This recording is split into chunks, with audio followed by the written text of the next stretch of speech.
So, thanks for letting me interrupt you guys, like, busy lives and stuff. And so my first question is, starting off throughout high school, did you guys always like feel like you had a lot of potential, or you wanted to do big things, sort of thing?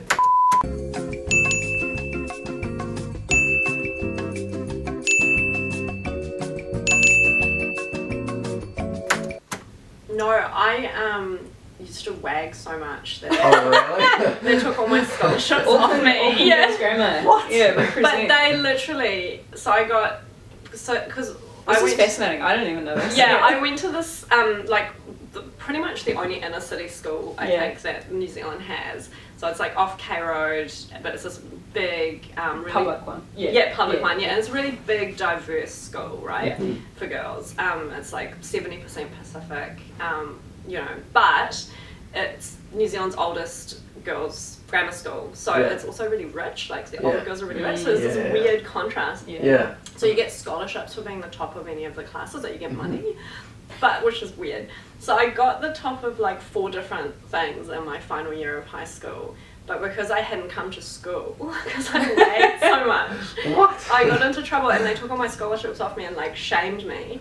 That's insane. It was so bad. Yeah. And then last year I got a prize, like a founding day prize from AGS. Oh yeah. So I went there and like did this speech and stuff, and then afterwards I was like, you took my money. Yeah.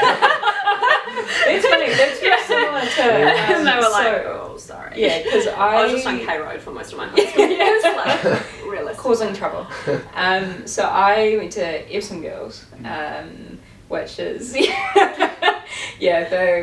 schools had beef, but I wasn't a big fan. There was no of high rivalry because it was like well, I mean kind of, but you know what I mean, like we were far away from each other. We were also just clearly like AGS was so the bottom, you know, like it wasn't like there was no competition. Well, that's the thing that I struggled with about Epsom is like it's in the middle of all of these private schools, and my family wasn't particularly wealthy or anything like that, so that was a whole thing. But then there was the fact that I just didn't really enjoy kind of the pedagogy of high school, where you're like given all of this information and expected to regurgitate it, and then you get your gold star, like that's you're smart, you know.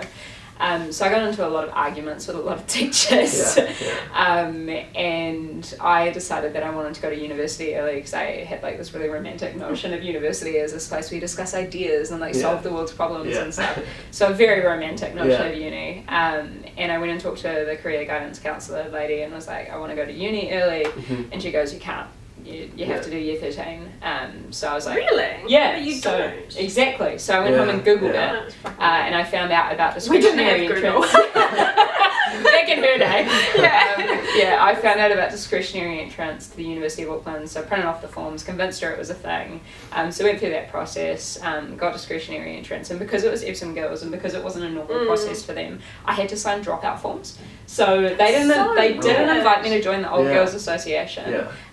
But last year, after the Mayoralty bid, they invited me to be part of the 100 Wonderful Women campaign. Oh my god! So, there's the contrast, similar funny things. The hilarious contrast is that at AGS, so many people dropped out. There was a massive group of people who dropped out just to have babies as teen mums. Oh wow! So they created, and this is what I actually love AGS for, is that it tried to like adapt to the student body. So it didn't do that whole thing where you get like a gold star. It was very like, whatever you're good at is fine. That's like right, sports, whatever, you know. But they created a whole unit for like teen mums. Wow. To just bring their kids, and there was like a creation That's scheme. really cool. Still, That's you really still cool. got to study and like get qualifications. Yeah. But it was like, that's how bad it was. It was like, you can actually have your kid. Bring your like kid you have to a whole school unit at the school for like 14-year-olds and 15. We totally deviated from the question, which was sorry, young It's leaders. cool hearing We that. weren't young leaders, I think, is the bottom of this. Like we were interested in doing things differently, and kind of didn't like authority. No And- respect for authority. What do you guys think was like the transition? Because now you guys are like, you might not say it, but you're like these huge influential people for like young people and young She's women been like and that stuff. for ages though. So what was your transition? I don't think so. I don't think you ever feel like you're influential. Yeah. Yeah. And I think that's the key. I think you just do. For me, it's like if you're really interested in something, you're interested in the best person for the job doing that job. So it's not like about you.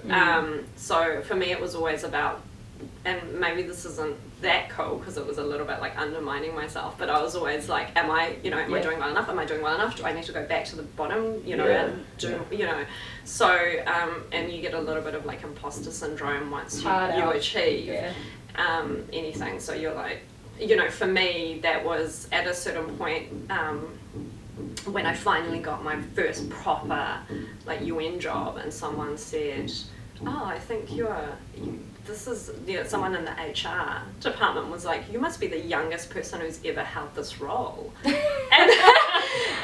that was just shattering. Like, that was not a compliment. I was just like, oh my god, they've made a huge mistake.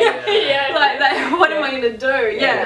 But then as like interns came through, and I had interns to work with, and people started to and the UN is just like a sea of really competent female, like junior female staff and interns, and then like senior male staff, and so all of these young women came through, and they would keep asking to speak to me as another, like as a woman, and they would say stuff like, I just want to talk to you about your experience of international law as a woman of colour, and things like that, and I was like, oh. Look, I didn't realise I was experiencing international law as a woman or a woman of colour, and it was, but it was really interesting because it's about the way other people see you rather than what you think you're doing. But I mean, with that, what you were kind of saying before about the imposter syndrome and stuff, I was thinking about that last night, and I think that if you are comfortable with the privilege and responsibility that comes with a job like this, you probably shouldn't be here. Like that, that discomfort and that want to do better and be better and represent people and keep working and keep moving is really crucial, I think. Because as soon as you're comfortable with that, you stop moving and you kind of become a fixture of an institution, which is the problem here. A parody of yourself. Exactly. And it focuses you, because I think the only way to really cope and like, not give in to the imposter syndrome is to just do what's in front, like do the task in front of you and do it well, and just really concentrate on that, which is a really good way of being at the end of the day. It's the only way to really reaffirm your own right to be here, but also it actually means you do better. So. And the cool thing as well about being in the Greens is, so I went to this protest last week, which is, all of the media was like, why are MPs going to protest, despite the fact that like Marama Davidson, who's an amazing MP of ours, has been going to protest forever, and is very much part of our kaupapa, is like standing with people and collective action and stuff. And I got this email from Keith Locke, who was kind of at the forefront of the peace movement as one of our MPs who came in initially in the first wave of MPs that we got after MMP was introduced. And he emailed me going, you're going to get some lashback for this. But that's from people who think that our job is just to sit in leather seats and talk about rules. But I don't think that that's what our job is. I think that again, with the platform that we're given, we have to share that platform, and I think the best way to share that platform is like at the grassroots level.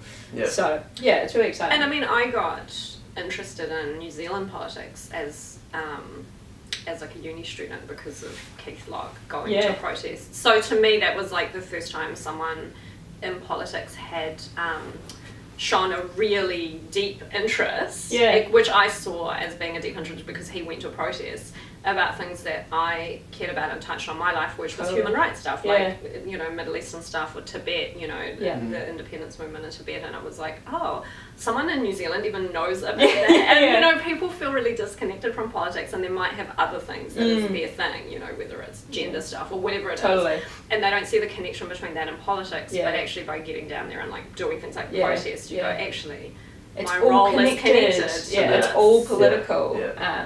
But for real, like I had as well somebody. Politics is political. Yeah. No, but everything is political. Like for real, like if you think about like wealth disparity, we've got the greatest wealth inequality that New Zealand's literally ever seen at the moment. We've got the housing crisis, we've got our homelessness crisis, we've got the mental health epidemic.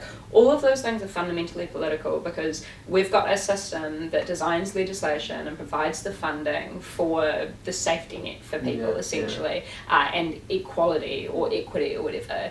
And at the moment, either by design or systemic neglect, that system is failing.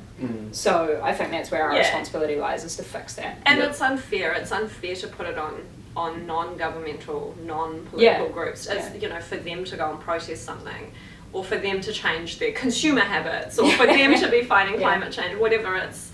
We need to be connected to both things, because. But that's like individualism, eh? Like that's the prevailing mantra at the moment. It's just like we've seen decades of social and economic reform, which has basically shattered communities because of the increasing insecurity of daily life at the moment. Like as young people, like you're not guaranteed a home, you're not guaranteed a job, so you don't necessarily know your neighbours or your co-workers. So when you have issues, you don't necessarily talk to other people about those issues, so you identify them internally. And then you've got on top of that all of the mounting massive kind of issues of our time, like climate change, or you know, the refugee crisis, or wars raging seemingly eternally overseas. Those issues as individuals we simply cannot solve. We have to solve them together. But it's kind of like at the moment the prevailing mantra of individual responsibility is set up to negate that, or any kind of action that would be meaningful at that level.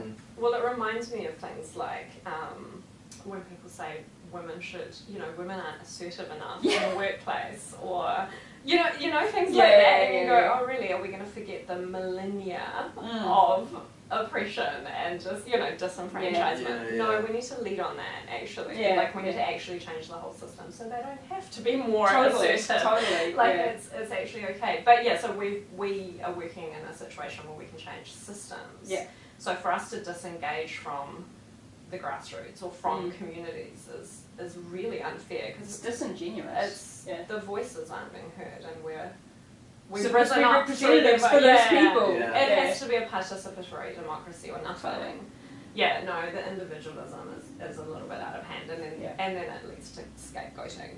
So we've been told, you know, people. But also divisiveness and the politics that you get from people like Donald Trump. Yeah, so people are sitting around being told that we have a rock star economy. And it doesn't feel that way on the ground, because you're renting a house in Auckland that has holes in the ground, and the stove doesn't work, and you've got no rights, and you're going, well, whose fault is that? And then you're being told about the immigrants. Totally. You know, or these the millennials. Avocados and whites. And so it's really easy to get angry, but actually what we need to do is change culture so that we hold politicians to account. And I think that's what love for the country actually looks like. Because you also get that weird backlash, I know I do, that comes from people going, how do you criticise our country? How do you criticise our Prime Minister? And I get that as like an immigrant or a refugee. But that's actually now our culture. So people look at opposition parties and they look at protest movements and they go, God, why are you criticising us? It's like, no, that's what love for New Zealand looks like. That's it looks how like you an active dialogue patriotism. as well. You know, you kind of go, actually the people entrusted with keeping this nation, you know, need to be held to account. And we need to expect more for New Zealand. So, anyway, love protest movements. Solid, all about it. That is actually really, it's cool talking to you guys, because like I feel like whenever you see like, I don't know, a famous person, we'll say, you see them, they don't seem like real, like genuine people, but it's cool talking to you guys and you're like, you know, We're a bit ranty, is what we are. are. We are ranty. I've got. We're like, and another thing. And here's everything is political. I'll just go like one more question. What piece of advice would you guys give? Okay, so I see you guys as someone who have kind of gone against the grain, against status quo as young people, and are doing something different. What advice would you give to a young person who wants to do a similar sort of thing, doesn't have to be politics, but wants to like do something different, do something big, but maybe they're like too scared of failure, rejection, that sort of thing? I mean, and this is like related to business as well, but it's kind of related to in creative endeavours, it's related to anything that you do in life. I think that failure is inevitable at a certain point, and just being conscious of that and not letting that stop you. But that's all part and parcel of this whole bigger thing as well of like imposter syndrome, which is totally something that I've dealt with. You know, it's like balancing out recognition of the fact that you've got this real steep learning curve ahead, but as soon as you start knocking on the door of like people who, because New Zealand's real small, right?